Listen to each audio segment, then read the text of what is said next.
The following episode is brought to you by the American Urological Association. This episode comes to you from the AUA 2024 plenary. Our next speaker, our next event is going to be the Journal of Urology lecture, which is entitled Empowering Communities, Fostering Prostate Cancer Awareness and Resilience Among Men of Color. Dr. Quoc Trinh is Associate Professor of Surgery, Brigham and Women's Hospital. Welcome. Please come forward, and we look very, very much forward to hearing your presentation.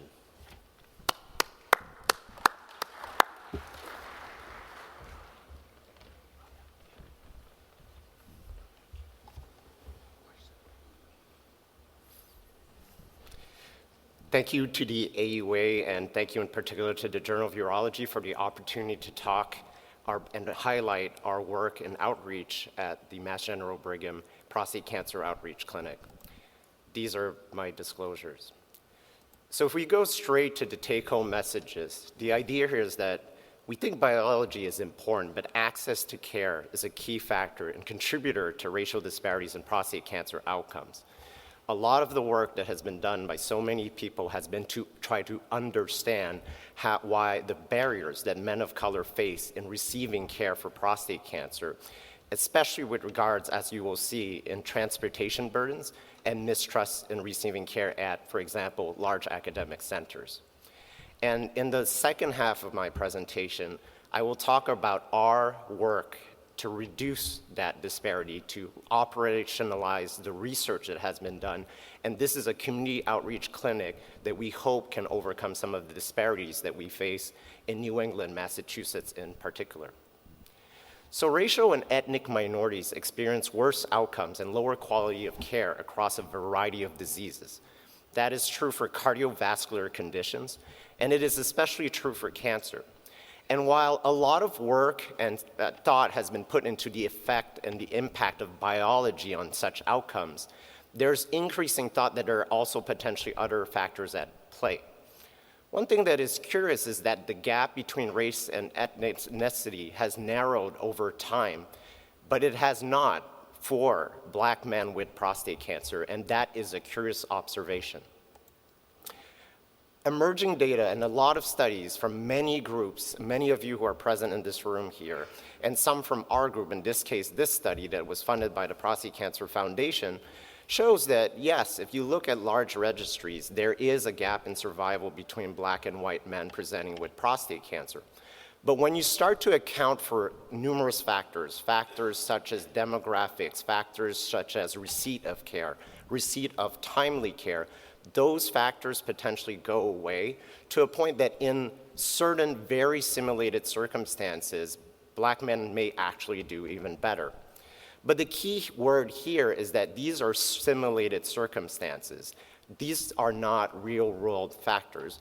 And for example, if you look at this study that was published a number of years ago, and on the graph on the right are individual facilities in each row, it turns out that 39% of facilities are more likely to treat white men with prostate cancer than Black men, and we're talking about intermediate and high-risk prostate cancer.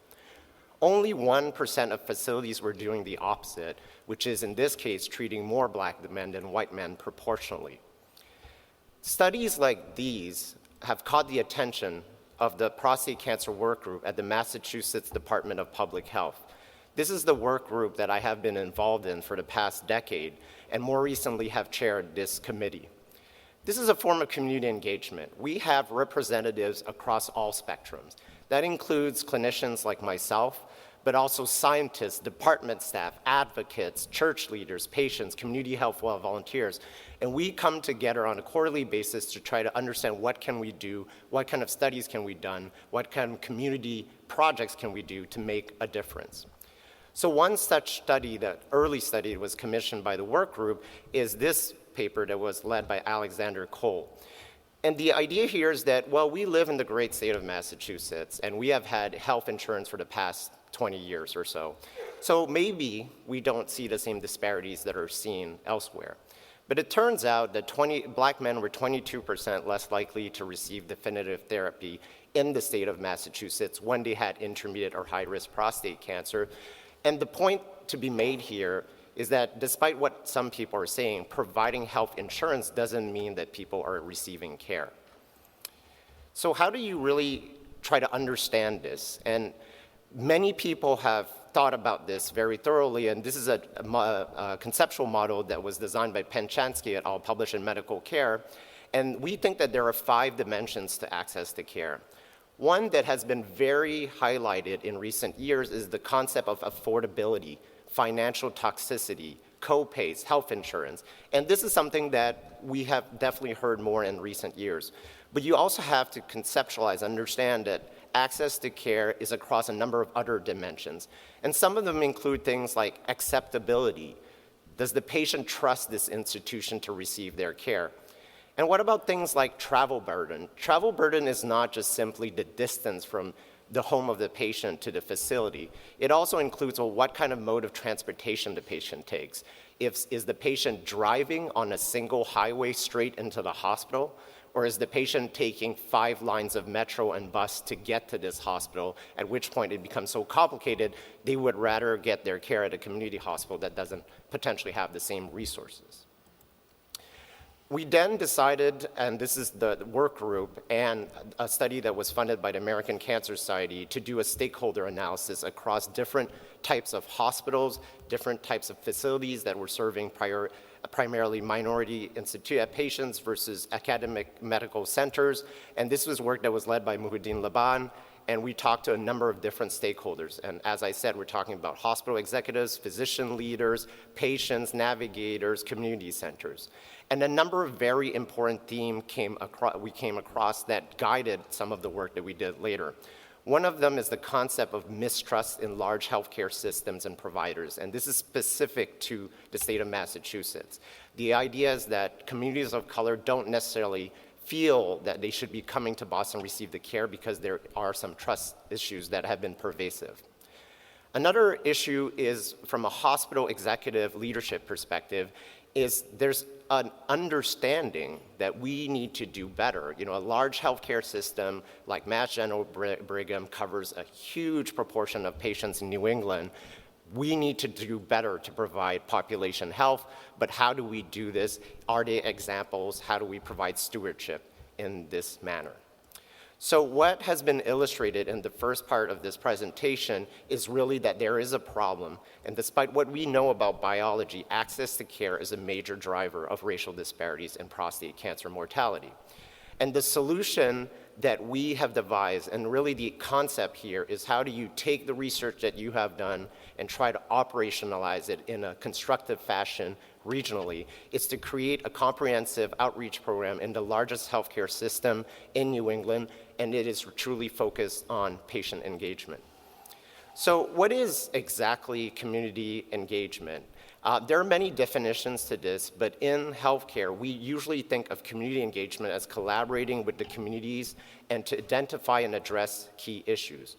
There is so much research that has been done to suggest that it is extremely important if we are thinking about the clinical care of underserved communities, and that can be low-resource neighborhoods, communities of color, rural communities, you name it.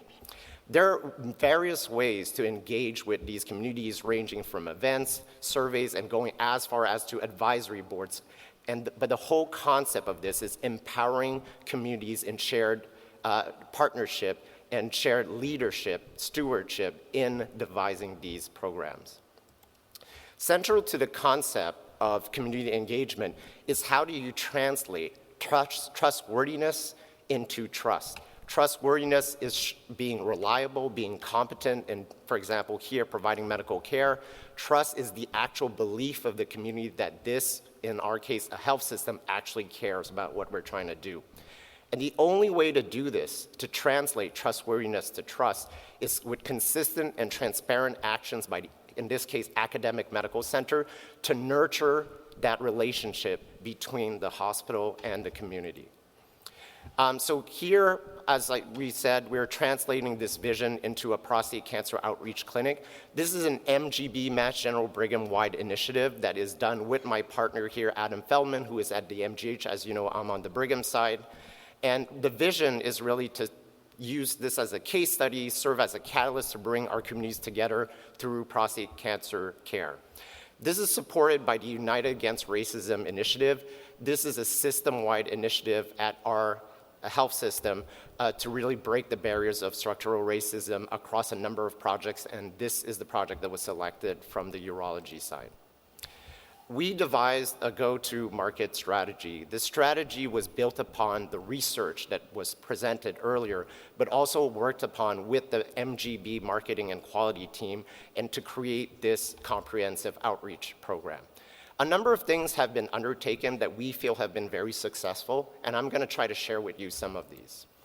One of them is the idea that we created a patient advisory board.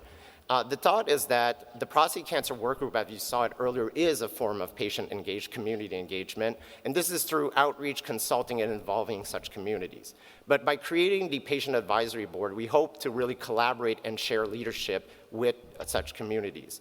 What is this patient advisory board empowered to do?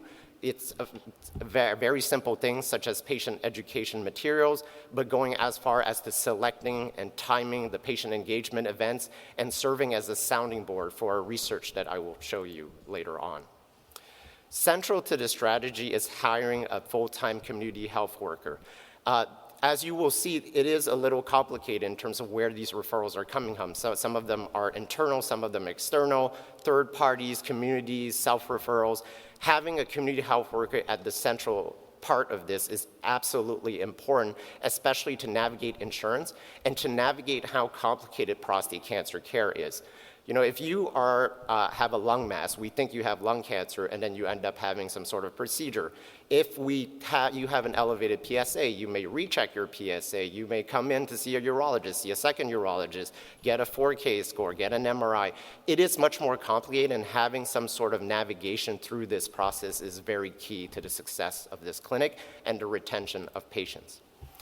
Another thing that we are extremely proud of is creating and leveraging the prostate cancer safety net. This was designed in conjunction with the Department of Patient Safety and Patient Quality.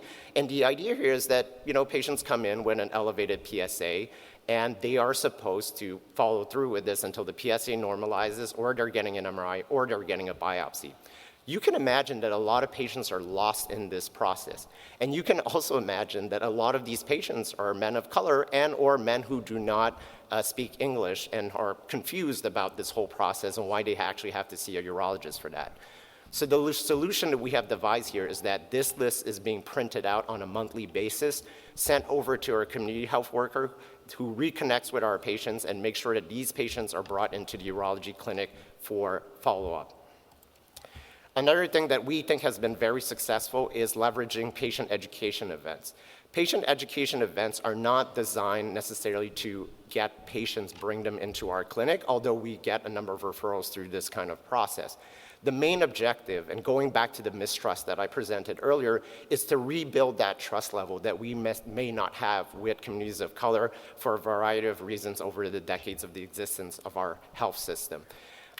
As was alluded to at the plenary yesterday, you can't just create an event and bring people in to talk about prostate cancer. No one will show up. So these events are community events in churches, all sorts of different localities that cover all sorts of things, or a celebration of events. And as part of it, we will talk about prostate cancer. We will talk about things like men's health as well.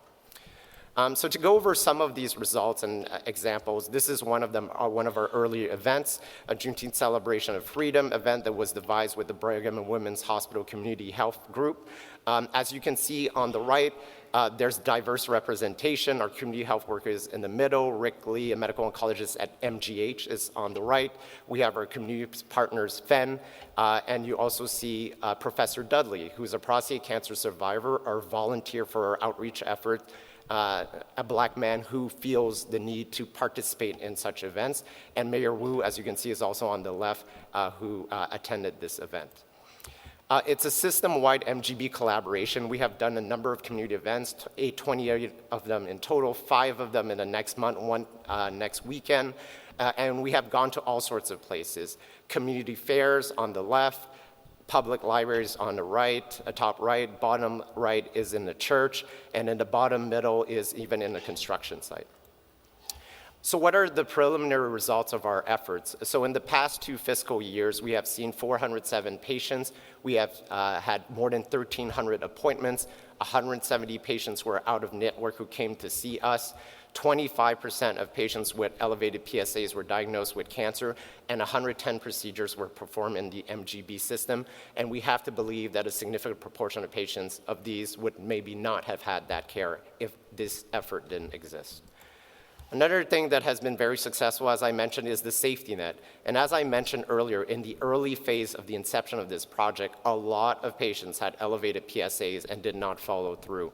But as that list was published and sent to our community health worker, we were able to get that number down, although it fluctuates over time depending on a number of factors. I'm sure a lot of you here are curious to understand a little bit more about the challenges that we have faced in our outreach efforts.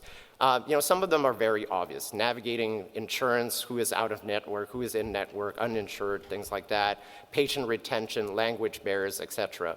But one thing that I do want to highlight is adapting to the COVID-19 pandemic, which even though it's been 2 years, 3 years, 4 years, it's still difficult to adapt to that. And what we mean by that, and something that we highlighted in a Boston Globe op-ed a couple of years ago, is that, for example, telehealth, adoption of telehealth, and especially the video component of telehealth may not be the same among communities of color. And as a result of publications like this and other work that has been done within the system, there's a clear understanding that although reimbursement may be better for video visits, we have to offer phone visits as well, because otherwise we may alienate communities of color who may not have access to Zoom and don't have the tech literacy to get everything set up.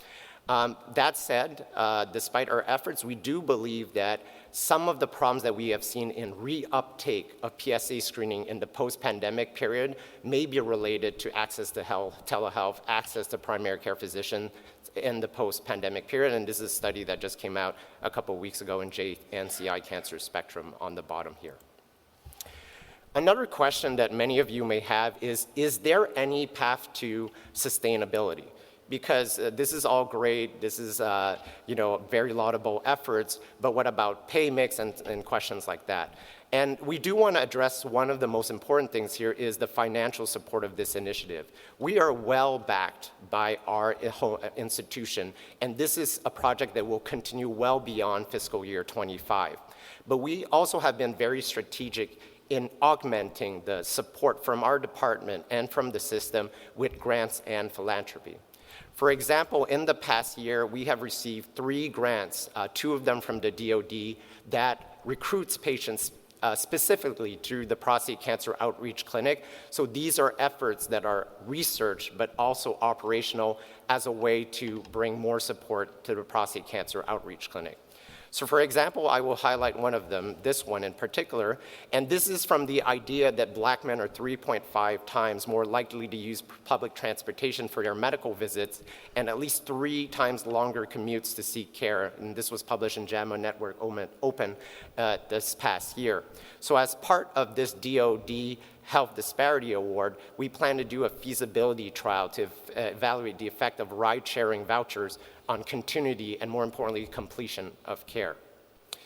What new directions do we plan to take with this initiative? So as you can see, the safety net has been really focused on PSAs, elevated PSAs who don't have appropriate follow-ups. But as I said earlier, prostate cancer care is very complicated. Patients need to come back, need to see a urologist, need to get an MRI. So we want to implement a safety net at every single step along the way, and that includes survivorship, because as we know, quality of life is a huge concern of prostate cancer care, and a lot of men of color miss their appointments because maybe they don't understand the pertinence of why they need follow-up if the cancer is out of their bodies. So that has been a very important initiative that we plan to launch in the next fiscal year, and this was already funded by our parent organization and also supported by philanthropy that we have raised. Another important initiative is that we have focused our work, as I said earlier, on screening up to the point of diagnosis, but what about treatment? So one thing that we are putting into place at our cancer center is enhanced navigation, and more importantly, a multidisciplinary clinic focus on marginalized populations, which includes help from a social worker present on site, and this is something that is also launching next month. We also believe that the prostate cancer outreach clinic can be broadened to other diagnoses. I am a prostate cancer surgeon. That's the part that I'm most familiar with. But why not expand this across all diagnoses? And this is something that we created with Dr. Alex Berger at Brigham and Women's Faulkner Hospital to create an access clinic, not just for elevated PSAs and prostate cancer, but other diagnoses as well. So as I wind down my presentation, I do want to highlight some anecdotes that I think will illustrate the challenges that we face with equity.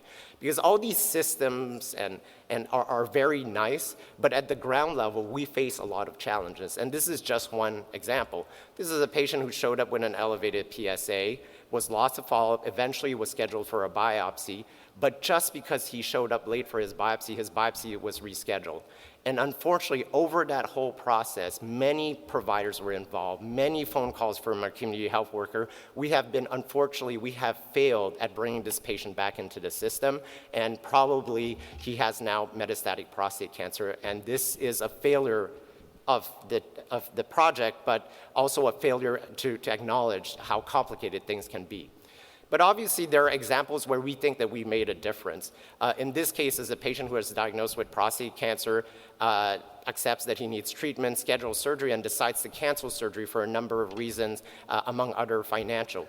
He was lost to follow-up, but thankfully, because of our community health worker involvement, this patient reestablished care, talked to our volunteer, was reassured that he should follow through with treatment, and ultimately underwent surgery and is doing well. And we have to believe to some degree that we made a difference in this patient's life.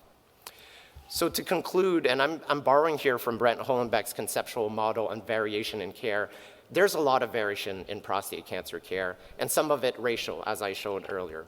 And many of you in this room here are working on producing the evidence and the guidelines to make sure that physician recommendations are consistent across different practices and across different races, rural versus urban areas.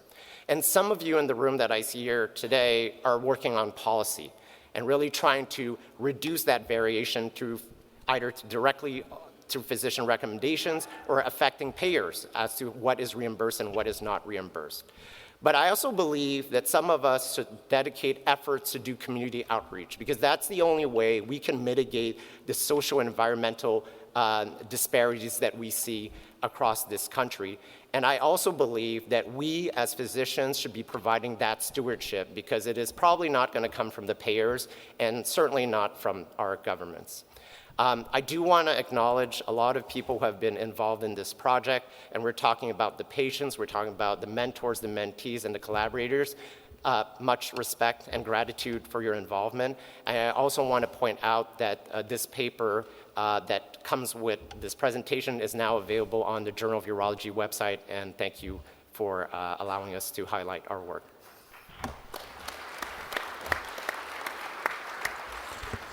Dr. Trinh, thank you very much. And thank you to the Journal of Urology for nominating such an outstanding speaker who I thought gave an outstanding presentation.